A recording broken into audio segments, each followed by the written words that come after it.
Welcome to Tripura Info News Update. A 14-year-old boy, Shubdeep Banerjee, has been reported missing from Anandnagar number 10 Para under the Srinagar police station area. He left home yesterday morning to visit his sister in Malai Nagar but has not returned since. His father, Shambhu Banerjee, filed a missing persons report last night.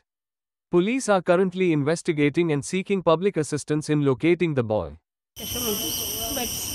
কি কি বলিস আপনি? বলছে মা আমি বুদ্ধির বাড়ি যাই, আমি আজ খাইতাম না, আমি কদিন থাকুন।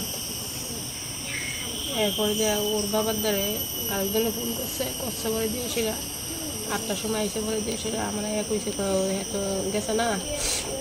এরপরে যে চাকুরি করতেছে। কোন জায়গায় যেতে আসলো বোনের বাড়ি? তো মলনা। মানে কি করে আপনার ছেলে এমনিতে? এমনি কিছু করেন।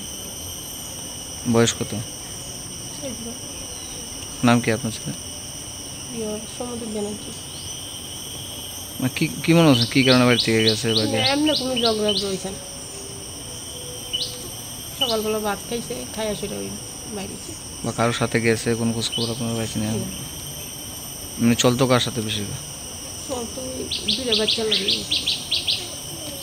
সারা লোকই চলতো, সারা কেউ লোকে চলতাই। পুলিশের গেছেন, পুলিশ কি কইছে? তারা এফআইআর করা হয়েছে, তারা কইছে সব জায়গাতেই। বয়স 14 বছর। কালকে বোনের বাড়িতে যাওয়ার কথা ছিল, সে প্রায় সকাল 9টার সময় বেরিয়েছে, আর রাত্র সারা রাতেই আমরা খোঁজাখুঁজি করেছি, থানাতেই জিডি এন্ট্রি করেছি, কিন্তু এখন অবধি ওর কোনো খোঁজ পাওয়া যায়নি। যদি একটু মানে খোঁজ পেয়ে থাকে তো আমার ফেসবুকে বা নাম্বার দেওয়া আছে, দয়া করে আমাদেরকে কল করবে। সে বাড়িতে কোনো ঝামেলা না, কিছু না, ওই বোনের বাড়িতে যায় মাঝে মধ্যে। কোন জায়গায় যেতে আসে? ওই মলানগর। তবে ডিস্টেন্সও বেশি না, কিন্তু এর মধ্যেই মানে আর ঘরের মধ্যেও বলে গেছে যে বোনের বাড়ি যাবে, এতটুকুই। খোঁজাখুঁজি অনেক খোঁজাখুঁজি করছেন আপনারা? হ্যাঁ, আমরা সারা রাত খোঁজাখুঁজি করেছি, থানাতে জিডি এন্ট্রি করেছি, তারপরে আমি ফেসবুকেও আপলোড করেছি, কিন্তু কোনো জায়গাতেই আর পাওয়া যাচ্ছে না। কি নাম আপনার ছেলের? আমার ছেলের নাম সমুদ্র ব্যানার্জি। মানে পড়াশোনা করেন এমনিতে? না, পড়াশোনা করে।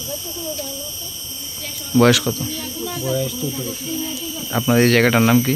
আনন্দনগর 10 নম্বর পাড়া। আপনার নাম কি? আমার নাম Shambhu Banerjee. Subscribe to Tripura Info and press the bell icon so that you never miss any latest updates and news on Tripura.